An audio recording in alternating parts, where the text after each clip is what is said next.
하나님은 이렇게 일하십니다. 제목으로 말씀을 전합니다. 우리 주위에 이단들 참 많죠. 그들의 공통점이 있습니다. 광신도에 가깝다는 것. 우리가 우려하는 부분 있잖아요. 이단들이 한결같이 광신도적입니다. 이건 우리나라뿐만 아닙니다. 1995년 3월 일본 사회 전체를 뒤흔드는 사건이 발생한 적이 있습니다. 옴진리교라는 사이비 종교단체가 도쿄 지하철에 살인가스 테러를 벌인 겁니다. 도쿄 지하철에. 이 살인가스가 어느 정도 치명적인가 하면 밀폐된 공간에 살포를 하면 염소와 토끼를 바로 마비시키고 3분 내로 죽일 수 있을 정도의 치명적인 독성을 가진 화학약품입니다. 이 옴진리교 교도들이 이 도쿄 지하철에 살인가스를 살포를 해버린 겁니다. 이 사건으로 12명이 죽었습니다. 5,510명이 중경상을 입었습니다.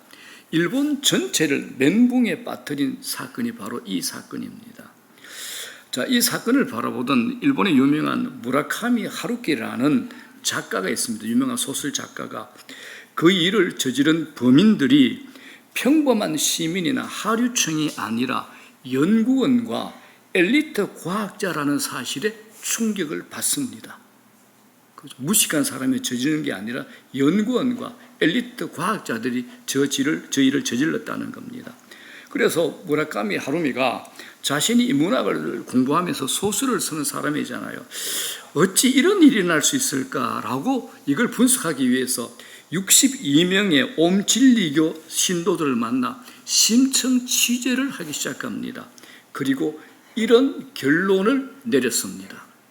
이렇게 내렸습니다. 책에 나와 있습니다. 누구보다 똑똑했던 그들이 어쩌다 상식을 깨트리고 비논리적인 종교단체에 빠져들었을까?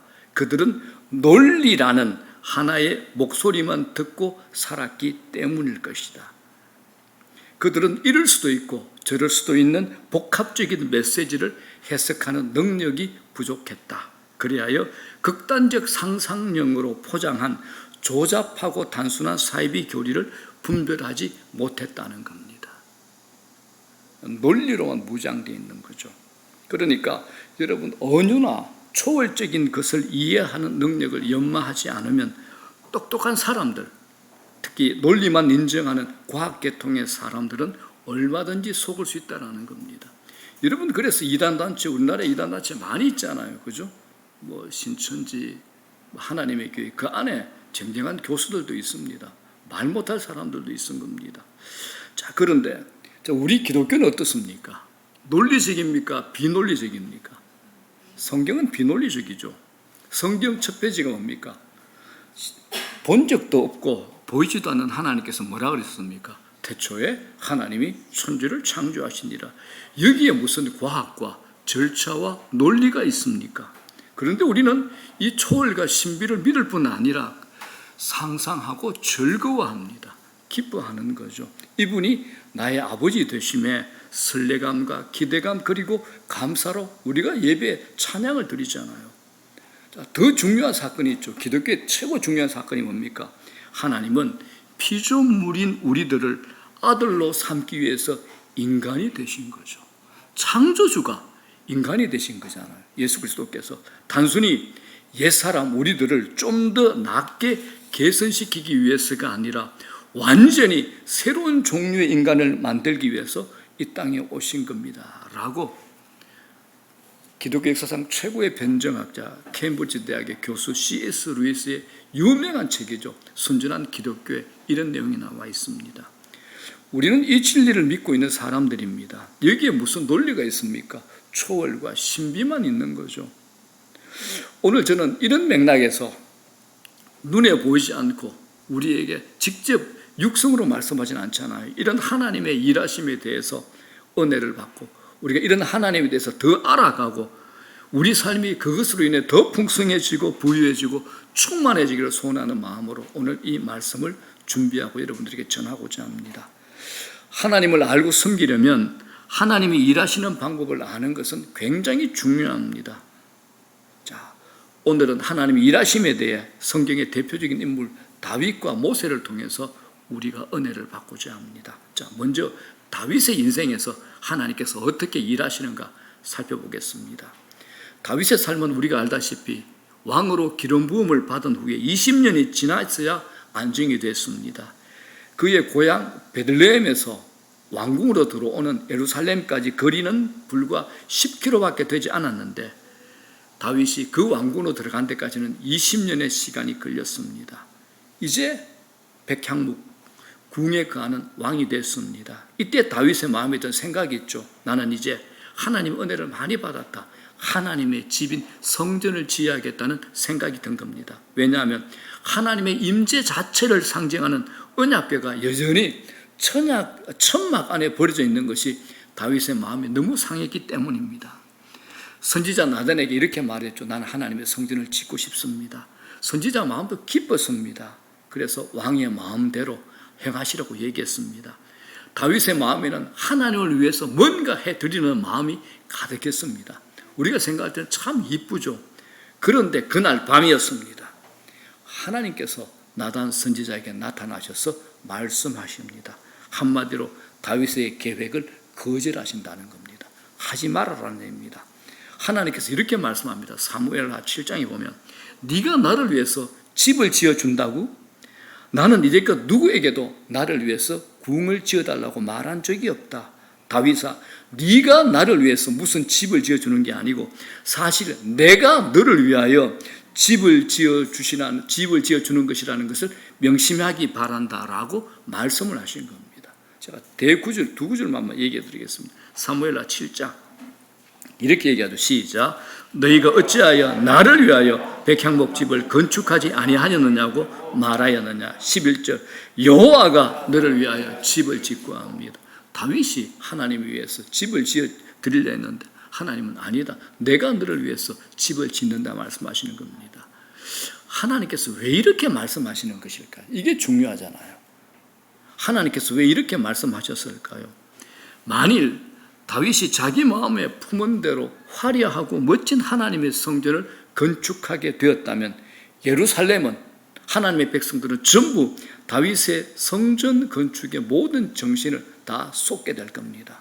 그렇게 되면 사람들은 다윗이 하나님을 위해서 하는 일을 볼 수는 있지만 하나님께서 하시는 일은 보지 못할 겁니다. 이게 하나님께서 다윗의 제안을 거절하신 이유가 됩니다. 백성들이 봐야 되는 것은 다윗이 하나님을 위해서 하는 일이 아니라 하나님께서 다윗과 백성들을 위해서 하시는 일을 보아야 하기 때문입니다. 여러분, 이런 말씀들은 신앙이 성숙하신 분들이 이해하실 겁니다. 중요한 것은 내가 하나님을 위해서 일하는 것 아닙니다. 중요한 것은 나를 위해서 하시는 일이 중요합니다.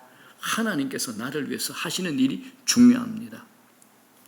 하나님을 섬기는 자들은 이 사실을 깨달아야, 이해가 되어야 하나님을 영화롭게 하는 일을 감당할 수가 있게 됩니다.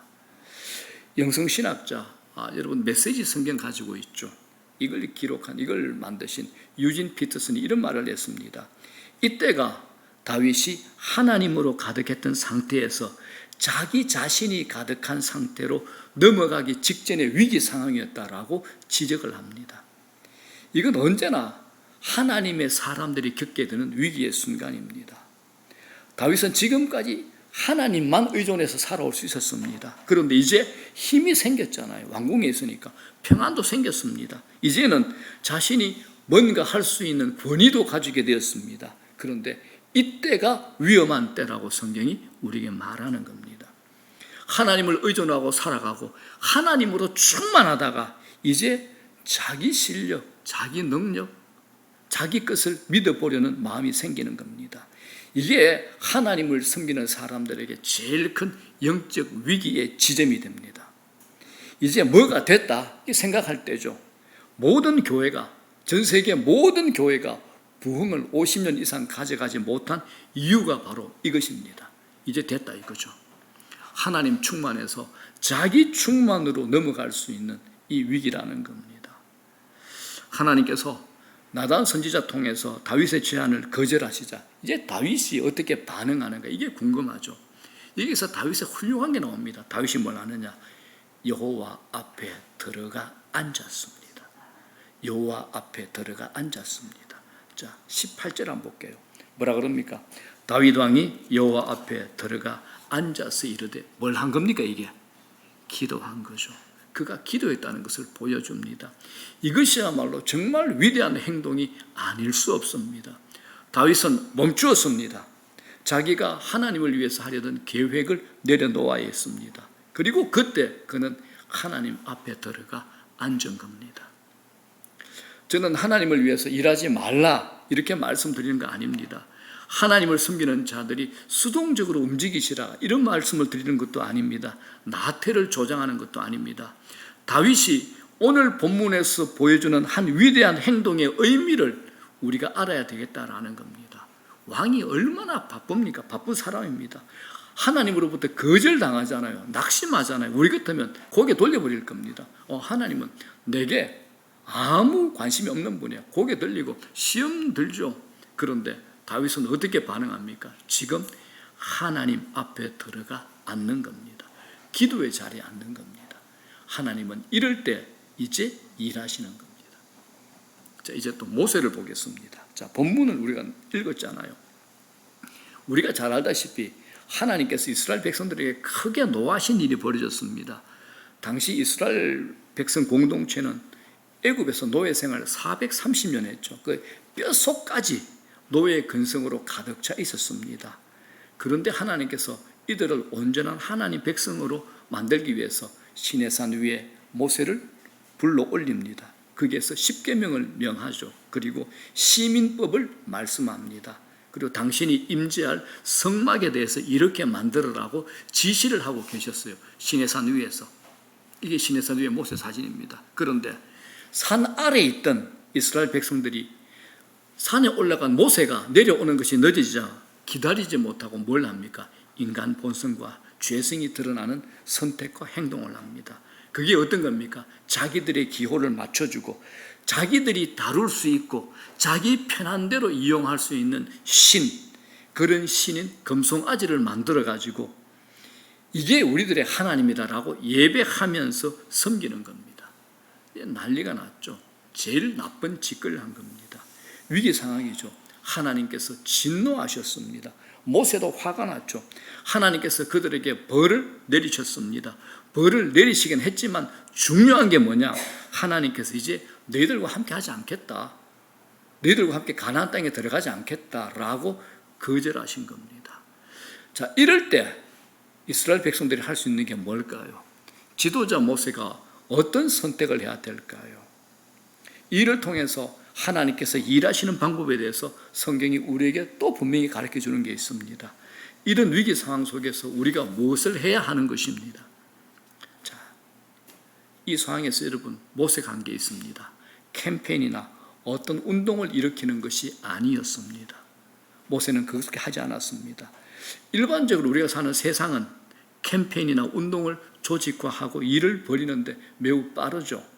그런 것을 잘 하시는 분들이 조직에서 일반적으로 환영을 받고 유능하다라고 높은 직급이 올라갑니다. 근데 이게 틀렸다라는 게 아니라 이건 세상이 일하는 방식입니다. 그렇기 때문에 우리가 사회에서 익숙하게 배운 방식으로 하나님의 일을 하려고 할 때는 늘 성경이 무엇이라고 가르치는지를 먼저 성경을 펴서 살펴봐야 됩니다. 예루살렘에 법궤가 들어올 때 다윗이 3만 명의 백성들을 동원했는데도 하나님께서 우사를 쳐버리잖아요. 이유는 단 하나, 하나님 말씀대로 하지 않았기 때문에 그런 거 아닙니까? 우리는 현재 있는 인적인 물적 자원을 잘 조직하고 잘 배치하고 사람들이 참여하고 독려하는 것에 대해서 본문은 아무 말도 하고 있지 않다. 여기에 주목할 필요가 있습니다. 모세가 취하는 방식이 뭡니까? 다윗하고 똑같습니다. 하나님께 나아가 기도하기 위해서 회막을 진 밖에 치고 거기로 나가서 기도했던 겁니다. 다윗이 그렇게 했던 것처럼 말입니다. 자, 여러분 이 말씀에 오해하지 마십시오. 성경은 조직을 반대하고 하나님께서 캠페인이나 운동을 싫어하신다는 극단적인 생각을 하실 필요는 없습니다. 하나님은 효율을 반대하시지 않습니다. 단지 본문을 통해서 우리를 가르치는 중요한 성경적인 원리가 뭐냐? 사람이 일으키는 것이 아니라 하나님께서 일하신다, 일으키신다는 것에 있다라는 겁니다. 제가 강조해서 조직이나 캠페인, 어떤 운동에 대해서 부정적으로 들리도록 말을 하고 있다면 그건 오늘날 우리가 일반적으로 교회나 교계에서 행하는 심각한 부작용 때문에 그렇다라고 여러분들이 이해하시면 좋겠습니다.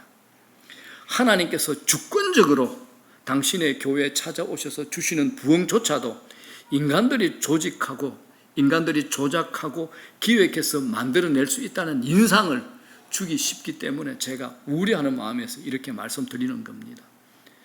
여러분, 교계가 큰 연합 행사를 하려면 제일 많이 필요한 게 뭘까요? 돈이죠. 돈이 제일 많이 필요합니다. 어떤 대회, 구국 기도회, 선교회를 위한 기도회든 사람들을 모으려면 재정이 필요합니다. 광고해야 되잖아요. 장소 빌려야 되잖아요. 장비 동원하잖아요. 앰프, 오셈 영상 하는데도 제가 알기로는 억 단위가 훨씬 넘어갑니다. 다 돈이 필요합니다. 그러면 그 돈이 어디서 나옵니까? 반드시 돈을 지원할 스폰서가 필요합니다. 문제는 이런 스폰서를 어떤 기준으로 교회가 세우는가에 있습니다. 누굴 세울까요? 큰 교회, 돈을 낼 수 있는 교회들이 행사 의도와는 상관없이 무엇을 맡게 되고 전면에 나서게 되더라는 겁니다. 제가 왜 이런 문제를 다루는가 하면 이런 관행들에 우리가 주의를 기울이지 않는다면, 그리고 하나님께서 일하시는 방법에 대해서 우리의 상식적 생각 수준에 그친다면 우리는 결코 내 인생을, 우리 교회를, 우리 인생을 하나님 역사의 보조를 맞추어 가기 어렵다라는 것이 바로 오늘 제가 이렇게 말씀드리는 이유가 됩니다. 여러분, 제가 확실히 말씀드립니다. 세계 어느 나라, 어떤 교회의 부흥이라도 누가 하신 겁니까? 전적으로 하나님께서 하신 겁니다. 사람이 한 것 아닙니다. 한국교회 최고로 존경받았던 옥하는 목사님이 강남 사랑의 교회에서 목회하실 때 주일이 되면 수백 명이 새로운 교인들이 몰려온 겁니다. 주일마다 수백 명씩. 이렇게 고백했습니다. 하나님의 일하심이 너무나 감사한데 너무나 큰 두려움이 오더랍니다. 늘 가슴 졸임의 마음을 가지고 목회했다고 합니다. 하나님의 일하심에 방해가 될까 싶어. 전 세계 최고 교회, 최고의 큰 부흥을 일으킨 어느 교회입니까? 오순절 순복음교회. 조영기 목사님이 생전에 이런 말씀하셨습니다. 내가 어떻게 이런 부흥을 일으킬 수 있습니까? 전적인 하나님의 은혜, 전적인 하나님의 일하심이지요 라고 말씀하셨습니다. 지금의 한국교회 존경받는 대표적인 두 분 있잖아요. 이찬수 목사님, 유기성 목사님. 설교 시간에 이분들은 대놓고 자주 고백합니다. 내 실력과 내 능력에 어떻게 이런 목회를 할 수 있냐고. 하나님의 절대 주권, 하나님의 일하심이 있다라고 이분들이 이렇게 고백을 하는 겁니다. 지금 제가 왜 이 문제 이렇게 자세히 말씀드리냐 하면 우리도 영적 주의를 기울이지 않는다면, 그리고 하나님께서 일하시는 방법에 대해서 상식적인 생각의 수준에 그친다면 우리가 결코 우리 인생을, 우리 교회를 하나님 역사에 보조를 맞추어 가지 못할 것이기 때문에 그러합니다. 사랑하는 여러분, 일하시는 주체, 일하는 주체는 우리가 아니라 누굽니까? 하나님이십니다. 이거 명심하셔야 됩니다. 이게 오늘 설교의 서론이고 결론이 됩니다. 성경에서 그리고 교회 역사에서도 하나님의 사람들은 이것을 알았습니다. 아무리 많은 준비하고 아무리 유능한 사람들이 그 일에 참여하고 아무리 많은 재정이 투입된다고 할지라도 하나님께서 일하시지 않으면 그 일은 하나님의 영광을 드러낼 수가 없습니다. 하나님의 뜻을 성취할 수 없는 허사가 되고 만다라는 겁니다. 자, 이렇게 말씀드리면 또 이제 고민합니다. 그러면 하나님이 일하시니까 나는 놀고 먹으면 되는가? 기도만 하면 되는가? 이제 이런 생각을 하시죠. 자, 그런데 본질적으로 중요한 원리를 제가 말씀드리는 겁니다. 이겁니다. 하나님께서 마음을 열어 어떤 분명한 부담을 가지도록 은혜를 주신 사람들로부터 하나님의 일이 시작됩니다. 그들을 통해서 이루어진다는 말입니다. 이 원리입니다. 하나님께서 사람의 마음을 움직이시는 것이 절대적으로 필요합니다. 이해가 되시죠? 성령께서 이렇게 우리에게 먼저 일하십니다. 자, 그렇다면 사람의 마음을 움직이고 감동을 주고 뭔가를 하게 하는 것으로는 하나님의 일이 일어나지 않는다라는 겁니다. 이 원리를 우리가 기억한다면 우리는 재정의 지원자나 어떤 도움을 줄 사람들이 필요한 것이 아니라 무엇보다 성령의 지원이 필요하다는 것을 알게 될 겁니다. 무엇입니까? 성령의 지원입니다. 영국 왕실 의사 출신이죠. 이 시대 최고 설교자, 모든 목사님 책에 다 꽂혀있는 책이 있습니다. 마틴 로이드 존스 목사님의 책입니다. 이분이 이 본문을 설교하면서 이렇게 해석을 했습니다. 다 같이 읽어보겠습니다. 시작. 참된 영적 각성과 부흥의 시대에 하나님께 쓰임받은 그의 모든 사람들은 인간적인 스폰서십 지원에 대해서 관심을 기울이지 않았습니다. 그들의 눈은 오직 살아계신 하나님에게만 고정되어 있었습니다. 아멘. 여러분 물어볼게요. 여러분들이 어떤 일을 계획할 때 혹은 어떤 문제를 만날 때 여러분들의 시선이 사람에게 있습니까? 나를 도와준 사람에게 시선이 가 있습니까? 아니면 하나님께 고정되어 있습니까? 어디입니까? 어떻습니까, 여러분? 우리도 주의 일을 감당한다고 할 때 늘 염두에 둬야 하는 것이 바로 이겁니다. 우리는 성령의 지원이 필요합니다. 오직 살아계신 하나님에게 우리의 눈을 고정할 필요가 있습니다. 시편 기자가 이런 고백을 합니다. 자, 시편 123편 2절입니다. 뭐라 그럽니까? 시작. 상전의 눈을 바라보는 종들의 눈같이 여주인의 손을 바라보는 여종의 눈같이 우리의 눈이 여호와 우리 하나님을 바라보며 우리에게 은혜 베풀어 주시기를 기다리나이다. 아멘. 사랑하는 여러분, 일이 어떻게 시작되는지 보십시오. 많은 수의 사람들이 한자리에 모이기만 하면 이런 일이 일어나는 게 아닙니다.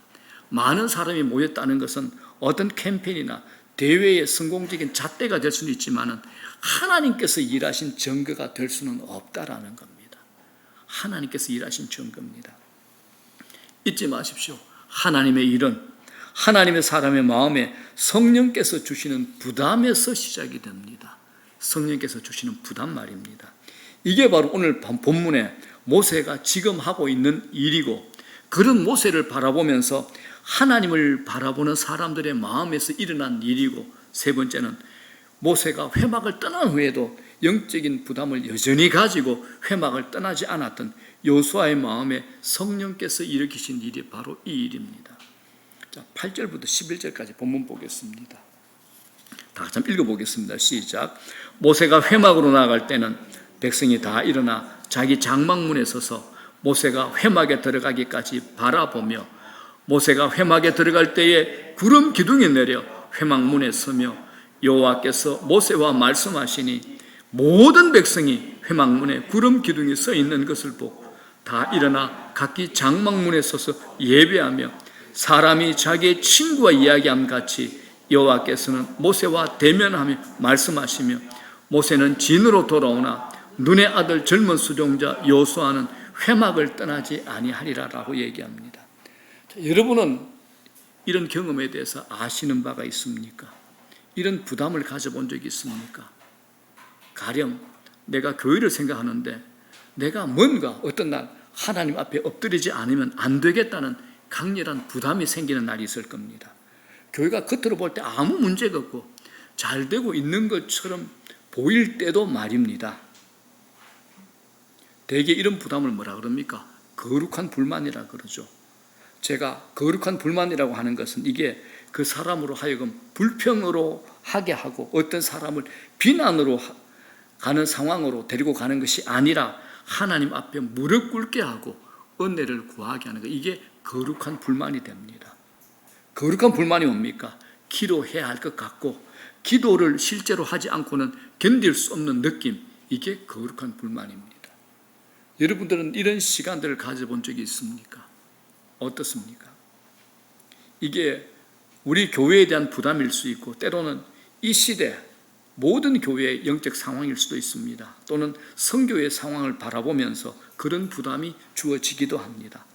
일상적으로 하고 있었던 일이 아니라 전에는 내가 하지 않았던 어떤 일을 해야겠다는 그런 생각이 드는 거예요. 이게 거룩한 부담이죠. 이게 바로 성령께서 우리에게 주시는 부담입니다.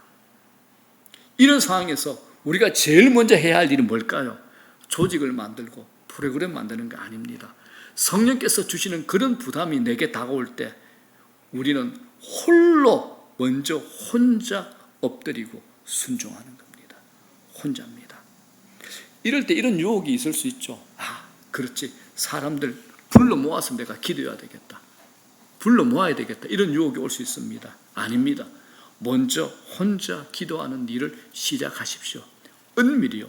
하나님과 독대하는 자리를 가지시라는 겁니다. 그리고 그 시간에 하나님께서 무엇을 기도해야 할지 인도해 주실 겁니다. 제가 이제 목회한 지 한 21년 되다 보니까 저희 교회 안에서 참 교회를 사랑하시는 분들이 많았습니다. 목사님 이것 어떻습니까? 어떻습니까? 그런 요청을 받을 때 목사로서 얼마나 기뻤겠습니까? 그렇지만 그 상황에 제가 조심스럽게 드린 말씀이 있습니다. 기도합시다라고 먼저 말씀을 드렸습니다. 그 말씀 속에는 먼저 하나님께서 당신에게 주신 무언의 사인이 있을 겁니다. 라는 그런 권유였고 성령께서 그분께 주시는 특별한 사임과 일하심의 은혜가 있으니까 먼저 기도해 보십시오라고 권유를 드렸던 겁니다. 여러분 어떤 일을 위해서 기도의 부담을 가지게 되면 제일 먼저 혼자서 기도 시작하십시오. 그런데 이 부분은 우리가 조심스럽게 깊게 생각해야 할 것도 있습니다. 성령께서 이런 마음을 주셨어요. 그런데 내가 영적으로 민감하지 않거나 기도에 익숙하지 않은 분들은 기도를 미루거나 하지 않거나 하고 싶은데 되지 않을 수도 있다라는 겁니다. 저희 교회 금년의 표가 뭡니까? 일상의 영성이죠. 1시간 기도입니다. 첫 번째입니다. 못하는 날도 있을 겁니다. 하지만 기도하는 사람이 성령이 주시는 사인을 알아차릴 수 있습니다.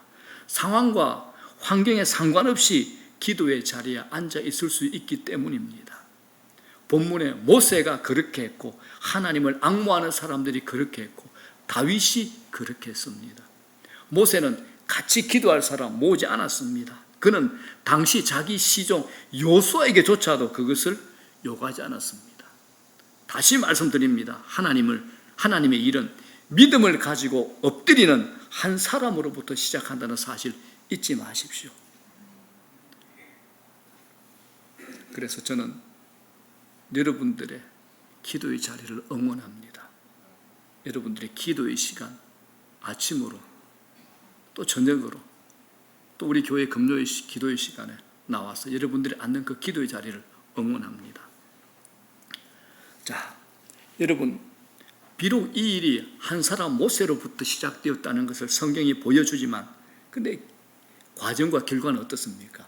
모세 한 사람의 기도로 끝나지 않았다라는 겁니다. 내가 혼자 시작했는데 그렇게 끝나지 않습니다. 자, 7절 보십시오. 7절.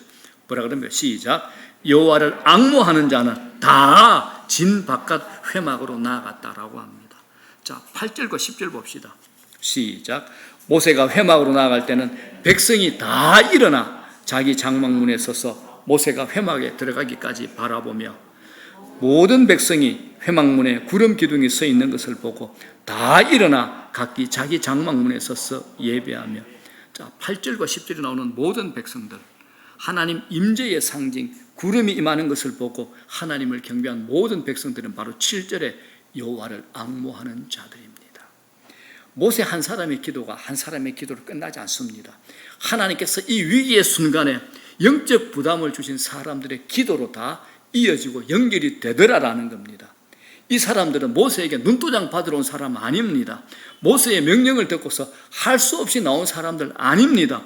성령님께서 하나님을 바라는 마음을 그 심령에 주신 사람들입니다. 저희 교회는 참 감사합니다.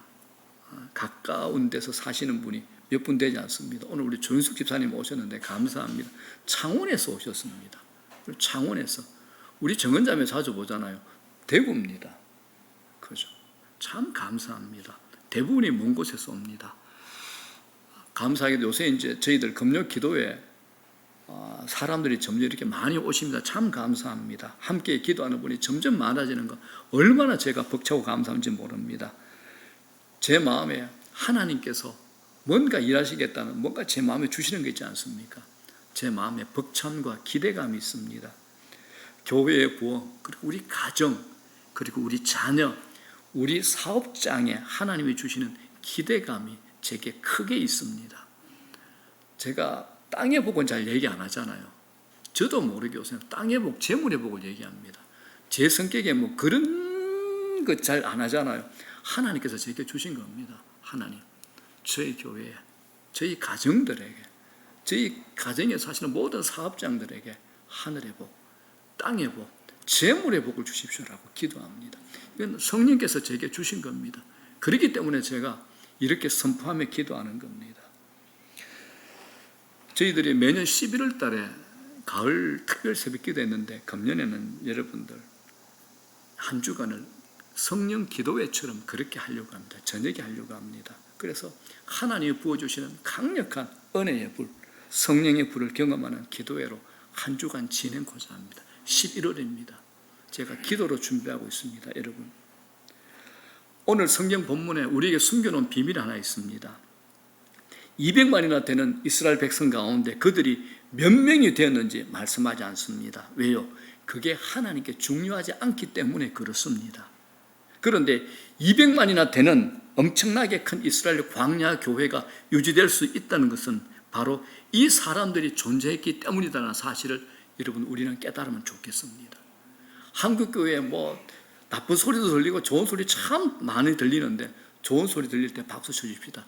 나쁜 소리 들릴 때 욕하지 말고 우리가 오늘 본문에 하나님께 쓰임 받았던 것처럼 모세처럼 또 다른 모든 백성들처럼 하나님을 바라보고 임재를 바라보고 영적으로 민감하게 성령께 반응했던 사람들처럼 우리 교회가 우리들이 그렇게 반응하는 겁니다. 이게 무리가 아니고 군중이 아니고 하나님의 백성 예수 그리스도의 제자가 되는 겁니다. 여러분, 하나님의 교회가 교회로서 이 땅에 설 수 있는 것은 그 교회에 속한 사람들이 많아서가 결단코 아닙니다. 그 안에는 성령께서 주시는 부담을 안고 하나님께 나아가는 사람들이 있기 때문에 그러합니다. 저는 우리 모두가 오늘 이 말씀에 성령님이 주시는 부담을 알고 언제나 하나님께 나아가는 사람들이 되기를 주의 이름으로 축복합니다. 하나님의 백성을 움직이는 힘은 조직력이나 어떤 운동이나 캠페인이나 일의 성공에 달려있는 것 아니라는 겁니다. 하나님의 사람들, 우리들이 열쇠입니다. 우리들이 열쇠가 되는 겁니다. 성령님께서 그 마음에 주신 거룩한 부담을 안고 하나님의 이름과 하나님의 나라와 하나님의 뜻을 위해서 엎드리는 하나님의 사람들이 열쇠입니다. 왜 그런 일이 일어났는지, 왜 하나님의 교회가 그런 복된 은혜를 받는 일이 있었는지, 왜 하는 수많은 미제의 문제에 대한 답은 후에 우리는 주님을 만나게 됐을 때 확연하게 그 답을 알게 될 겁니다. 우리가 알지 못하는 수많은 기도의 사람들이 내 인생 배후에 있었다는 것을 알게 될 겁니다. 자, 이제 말씀 정리합니다. 자, 11절에 오늘 마지막 끝에 요수아라는 친구가 언급이 됩니다. 인상적인 대목이 아닐 수 없죠. 11절 뭐라 그럽니까? 모세는 진으로 돌아오나 그 수종자 눈의 아들 청년 요수아는 회막을 떠나지 아니하리라. 우리 모든 청년, 이런 청년 되기를 주의 이름으로 축원합니다. 요수아의 탁월함을 보여주는 대목 아니겠습니까? 모세는 이제 80이 된 노인입니다. 인생의 경륜을 통해서 얻은 성숙함이 있는 사람입니다. 그런데 요수아는 아직도 힘이 팔팔 끓는 청년이었습니다. 그런데 그는 모세 못지않게 하나님의 은혜의 필요를 인식한 청년이었습니다. 요수아가 회막을 떠나지 않았다는 것은 그가 은혜를 구하는 사람이었음을 우리에게 보여주는 거죠. 그는 은혜에 목말랐고 은혜에 줄인 사람이었습니다. 그래서 그는 떠날 수 없다라고 느낀 겁니다. 그래서 그는 홀로 여전히 회막에 남아있는 겁니다. 저는 여러분을 이렇게 도전하고 싶습니다. 어떤 분들은 나는 목사가 아니니까, 나는 장로가 아니니까, 나는 아무 직분도 없으니까 이렇게 말씀할지 모르겠습니다. 또 청년들은 나는 아직 그만한 연륜이 없다고 말할 수 있고 책임도 없다고 말할 수 있겠습니다. 그러나 그런 것이 하나님의 일하시는 방법을 아는 사람에게는 아무 문제 되지 않습니다. 요수아를 생각해 보십시오. 그리고 하나님께서 그 사람을 기억했다는 사실을 생각하시기를 주의 이름으로 축원합니다.